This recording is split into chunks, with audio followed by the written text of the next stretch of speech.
Hello everyone. So my last video was a demo video and today we are starting with the Indian Constitution, that is the politics, which comprises of around 10 to 15 questions in the series. So today we are going to start with the Constitution, how the Constitution was established. So we can see over here that our Constitution was mainly adopted on 26 November 1949. So that was the day when around 70% of the Constitution was adopted. Further, there are three main pillars of the Constitution.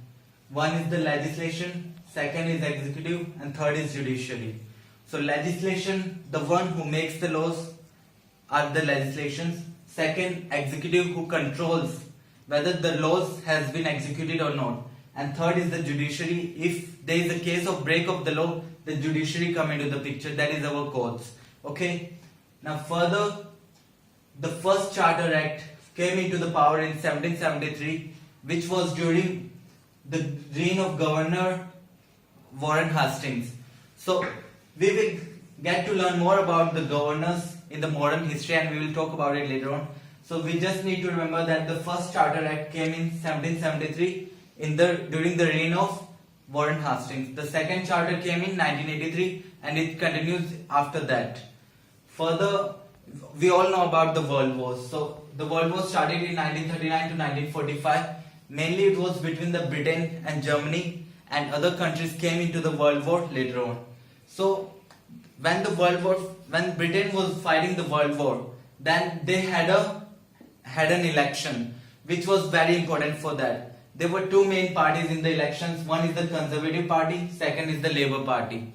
So Conservative Party lost the election, Labour Party won the election and came into the power.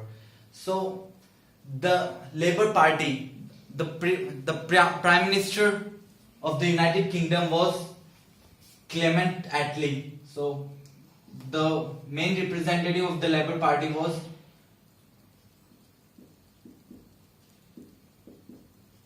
Clement Attlee.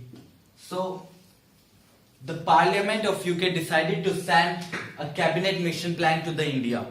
The main objectives of the cabinet mission plan was to form a constituent assembly and make a temporary government in the India to run the government issues. So the cabinet mission plan was sent to India in 1946. The main three representatives that were there from England were A.V. Alexander, Stafford Cripps and Lord Patrick Lawrence. So these were the representatives who were sent for the task of formation of the Constituent Assembly and for a temporary government in India. Okay. As I told you, there were two tasks assigned to the Cabinet Mission Plan. One of them was formulation of Constituent Assembly. Second was the formation of interim government.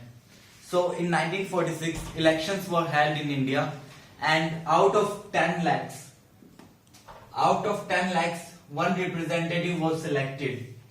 So total members which were selected at that time were 389, and out of those 389, 15 members were selected for the formation of interim government, which were going to handle the governmental affairs and to run the country.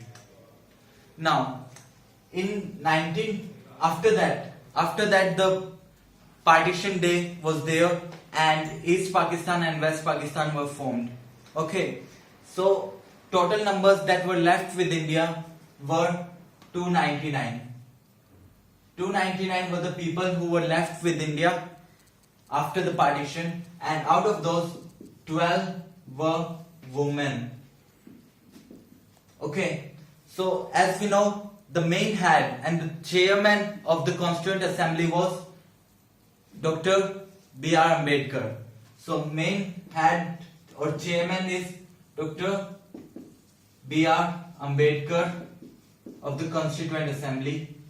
Okay, chairman. Now the advisor who was appointed was B.N. Rao. Okay, so the task which was assigned to the B.N. Rao was to visit different locations, different countries in the whole world and take the best out of those constitutions. So our constitution is one of the biggest constitution of the democracies, and most of it or many part of it comes from the number of countries. We will talk it about later on, but B.N. Rao was assigned the task of reading and finding the good things in different constitutions, like in Americas and UK's and Canada and New Zealand.